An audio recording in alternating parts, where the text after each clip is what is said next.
tú, ni tú tampoco, sabías que ibas a tener una persona trans, pero yo estoy convencida de que estas historias fueron absolutamente indispensables y necesarias para concienciar. De la misma manera que fue necesario toda la visibilidad que hemos hecho a lo largo de décadas, desde los años 70, también para visibilizar a futuras madres, a futuros padres de personas LGTBI. Entonces, ¿queda cuántos segundos? ¿10? Ya. Entonces, quiero decir que las campañas de visibilización de niñas, niños y adolescentes ha estado en vuestras manos hasta ahora mismo. O sea, me lanzas la pregunta a mí y yo te puedo dar mis opiniones. Mi opinión es que fue necesario o creísteis necesario en un momento, hace 10 años, visibilizar a vuestros propios hijos porque era indispensable para concienciar a una sociedad, pero yo creo que ya la sociedad hoy está concienciada de la existencia, por lo tanto, digamos, las campañas de sensibilización se pueden exponer de otra manera, que entiendo en Katy, que es por lo que me lo preguntan. ¡Ya está!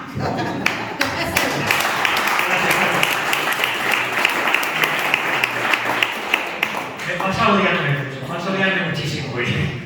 Bueno, pues le paso ya la palabra a Miguel, director del corto que el segundo corto que hemos tenido ocasión de ver, para lo que tú quieras contarnos. Todo.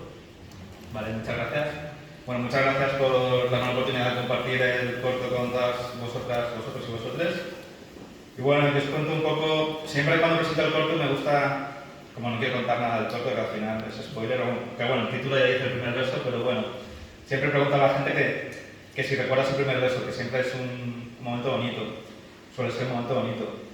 Y hacer la reflexión de que la gente LGBTI pues no siempre ha podido dar el beso a esas edades de los protagonistas del corto, porque muchas veces pues estamos en el armario, los que somos un poco más mayores, estamos en el armario, no podemos conocer a la gente de nuestra edad, era súper complicado. Y bueno, el corto está hecho un poco para celebrar que ahora los chicos, chicas y chicas sí que pueden o tienen más oportunidades de hacerlo, sobre todo en una ciudad como Madrid, en un país como España, pero, por supuesto, que hay un peligro y que hay agresiones LGBTI-fóbicas y hay LGBTI-fobia y bueno, en las noticias a veces vemos agresiones que son muy violentas, que conllevan heridas, hospitalizaciones, roturas de huesos y por desgracia también la de Samuel Luis, que fue la primera víctima en muchísimos años en fallecer en España por un ataque de odio, por un crimen de odio. Pero hay muchas pequeñas agresiones que se dan día a día que te pueden fastidiar, nos fastidian a las personas LGBTI, nos fastidian ese día, ese momento, esa semana, o como en el caso de estos protagonistas, pues les fastidia un momento que tenía que ser muy bonito en su memoria. Dado unos caminos desde la culpabilización con una lección moral al final, que el homosexual o transexual se terminaba suicidando, ahorcando, lo terminaban matando porque aquello no podía ser bueno, entonces había una moralina al final a historias completamente, digamos, edificantes, motivantes, donde las personas pueden sentirse inspiradas, ¿no? Y de denuncia. Y la representación también ha sido paulatina, no estamos en jauja ni muchísimo menos, pero sí ha ido habiendo una evolución de la visibilidad de las personas LGTBI e incluso una demanda que, bueno, que ha sido muy criticada, depende de quién lo haya planteado, de que las personas trans, ya que no les dan papeles a las personas trans, que por lo menos representen sus propios papeles, ¿no? Aquí hay una polémica porque luego claro, hay otra parte que te dice que precisamente actuar es interpretar y ponerse en la piel de la otra persona, pero al mismo tiempo también tienes que entender que si están hablando de personas trans que le niegan por sistema históricamente la posibilidad de interpretar excepciones, Javis, etcétera, etcétera, etcétera, pues que por lo menos dice, hombre, por lo menos dejarme representar, ponerme en mi propia piel. Pero debemos obviamente de navegar a un futuro posible donde todo eso sea superado. y la necesidad de visibilizar las agresiones LGTBI. Pues mira, quiero contar algo que seguro que me quedan 50 segundos, que me está pareciendo cada vez más a Osorio, al presidente de la Asamblea, me está pareciendo cada vez más con el minuto, pumba, porque además se le pone cara de gusto, como de orgasmo, cuando se se le pone cara porque lo viste, ayer me regalé 3 segundos, le dije, con 3 segundos ponte, señor Osorio, lo podéis ver en el vídeo. Me refiero, estoy de chiste, pero ayer fue un momento muy serio, porque denuncié los suicidios de 2 personas trans en esta comunidad y denuncié agresiones a las personas LGTBI. Y justamente empezaba con una agresión: marijón, hijo de puta, sidoso de mierda y te voy a matar. Que fue lo que le pasó a Juanra en el barrio del Pacífico, donde dejaron inconsciente a su padre, un puñetazo en el suelo, y a su madre la cogieron de los pelos y la arrojaron a la carretera en medio de los coches. Y hoy he recibido un WhatsApp de alguien que estaba con los padres de Juanra y me dijeron que estaban muy emocionados y que me daban las gracias. Y luego también hace un momentito, con el compañero de Morata, me ha enseñado un Insta de Juanra diciendo que hoy se ha reventado con la sorpresa de ver que yo había llevado su caso a la Asamblea. Pues compañeras, esto es por lo que merece la pena hacer política.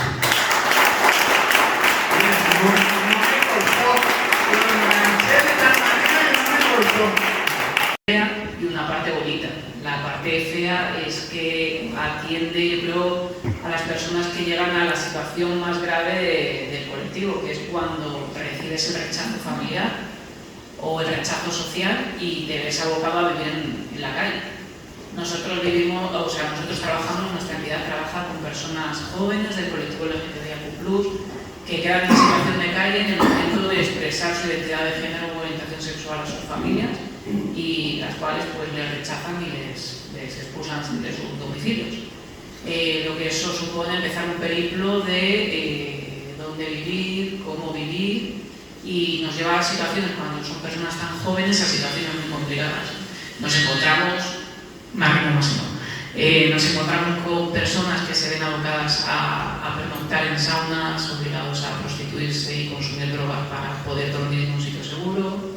Nos encontramos con personas jóvenes que tienen que ir a albergues generales donde te meten en habitaciones con múltiples personas, baños públicos, o sea, baños abiertos, donde me tengo que volver a armonizar porque si se enteran pues puedo volver a recibir agresiones, o situaciones tan graves como si soy una persona trans y vivimos en un espacio, los albergues se enseñan por desgracia de un modelo binario, vivir en las habitaciones por hombres o mujeres, y donde tenemos una persona trans que además no van a cubrir sus garantías de seguridad a la hora de pernoctar.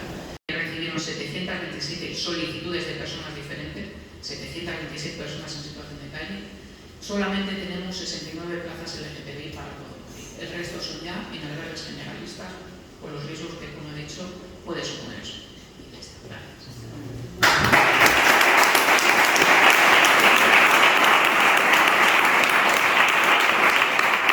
Muy bien, pues puedo dar fe, pero total, de primera persona, que todo lo que dice Juan Daniel es cierto, porque con una entidad de aquí de Alcalá les tuvimos que remitir a un usuario que, por supuesto, supieron darle su ayuda. Así que también hay ese reconocimiento casi personal por mi parte.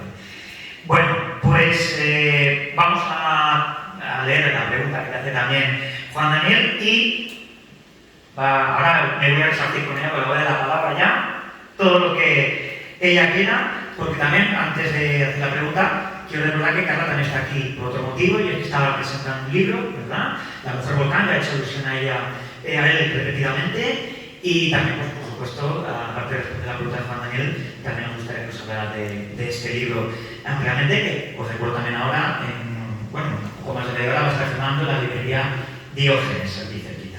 Bueno, pues la pregunta de Juan Daniel es, Carla, ¿tú cómo valoras la necesidad de crear más recursos residenciales seguros para personas del colectivo que se ven obligadas a vivir en la calle por el rechazo familiar y o social que sufren a consecuencia de pertenecer al colectivo LGTBI. Obviamente, desde la propia existencia, desde que existe, también existe la necesidad de cubrirlo con recursos. Aquí en la Comunidad de Madrid había dos leyes, la LGTBI y la trans. Es verdad que ni la habían reglamentado ni el 50%, pero sí hablaba de todo este tipo de ayudas. No menos verdad que en los últimos años han ido recortando ese tipo de recursos y ese tipo de ayudas. Vuelvo a la pregunta de ayer, porque la consejera entre medio creo que me contestó de nuevas plazas para recursos. Lo mismo es para vuestra asociación, pero que se refiere a que os renuevan las escasas ayudas que os estén dando, y ella lo vende como que son tantas plazas y no son otras, sino que las mismas es existente. Siempre hay aquí un debate de fondo y muy importante si son necesarios los recursos específicos para colectivos específicos, que si no debiéramos de mirar, trabajar de que las necesidades son comunes, pero que, como bien ha explicado él, evidentemente esta sociedad, desgraciadamente, no hemos avanzado lo suficiente como para que exista esa concienciación. Si realmente existiera esa concienciación, no estarían aumentando los delitos de odio y por LGTBI-fobia, e incluso con los escasos datos que da el Ministerio del Interior, que no son sino que la punta del iceberg del número de agresiones reales que hay al año en España, somos el colectivo más agredido por odio LGTBI-fóbico, ¿no? Por lo tanto, sí soy de la opinión de que son necesarios espacios específicos para colectivos específicos, sobre todo cuando hay un gran desconocimiento o cuando es explícita, digamos, el rechazo. Yo he estado en los hogares, en el hogar de la Fundación EDI, y desde luego es completamente plausible, además, cómo se crea, cómo se inspira.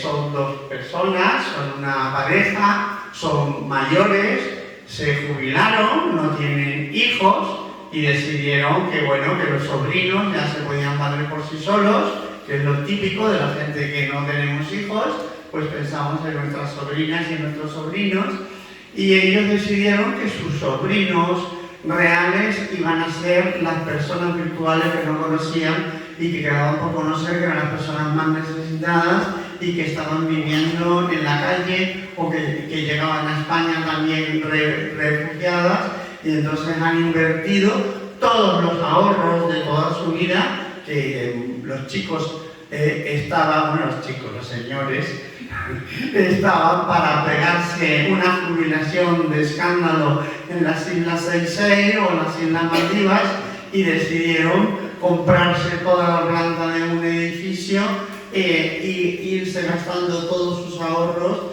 a esta obra de ayuda de las personas LGTBI. Por lo tanto, un grandísimo aplauso para ellos dos.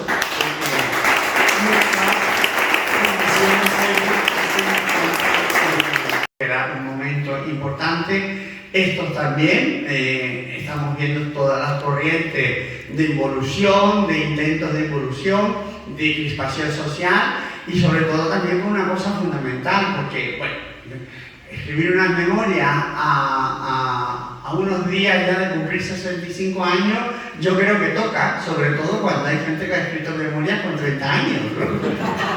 Y porque había cosas que contar. Obviamente había cosas que contar, porque por las circunstancias o por las razones que fueran, cósmicas o no cósmicas, yo nací en el 59, por lo tanto yo salgo de mi casa en el año 77, por lo tanto voy emparejada un matrimonio de hecho con la propia historia de los derechos LGTBI en este país, de la propia democracia, ¿no?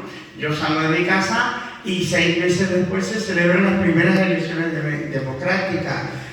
Muere Franco con 15 años.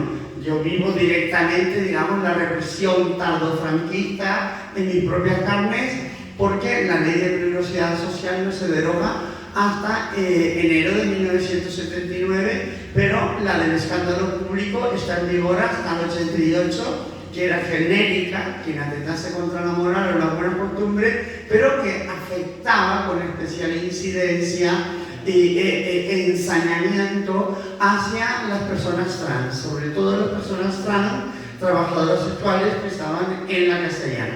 Mientras detenían a las mujeres trans, no detenían a las mujeres no trans que estaban en la otra acera. De hecho, de ahí y por eso se crea el colectivo, la Asociación Española de Transexuales, Transexuales.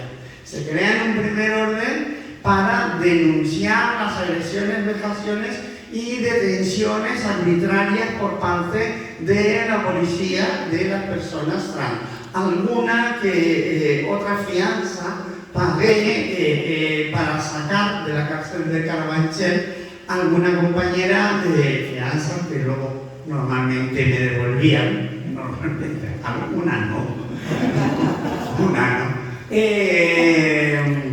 Entonces, bueno, lo que quiero contar es que ha habido gente que vio, por ejemplo, el documental de Fernando Olmeda del 2014, El viaje de Carla, pero aquí entramos en otra dimensión. El viaje de Carla cuenta una historia también desde los orígenes hasta ahora, pero cuenta historias por encima. Aquí entramos en el todo. Aquí la gente que ha caído el libro en su mano, y entiendo que hay demasiados libros, y hay demasiadas historias, y hay demasiadas memorias, muchas veces incluso para no contar nada, incluso para contar lo que ya se había dicho. Entonces aquí, como dice José Mota, ir para nada, pues mejor no ir, mejor voy y me quedo, ¿no? Aquí era cuestión de contar, y yo puedo garantizar que si os leéis después del maravilloso prólogo que hizo Alana Portero de la mala costumbre, si leéis el primer capítulo, que no tiene más de 4 o 5 páginas y que se lee muy fácil, ya no podréis soltar el libro, porque os vais a quedar como un poco ostras, por no decir hostias, sino ostras, si esto comienza así, ¿cómo va a continuar o cómo termina? El libro está escrito con mi amigo, escritor y politólogo Marcos dos Santos, chicharrero, tinerfeño también, y digamos el modus, o sea, la técnica es de Marcos dos Santos, pero siempre decimos que a 4 manos, yo a veces digo, bueno, a 3 manos y una mía, porque estos son muchas horas de grabación en el puerto de la Cruz, en los meses de agosto, más de 24 o 25 horas de audio, luego llamadas de teléfono, luego volcar todos esos audios en un texto, luego dosificarlo, luego hablar con la editorial, luego dar consejos, y eso se plasma en un texto que, claro, una revisión total y absoluta, y que desnudamos y volvemos a vestir no sé cuántas veces.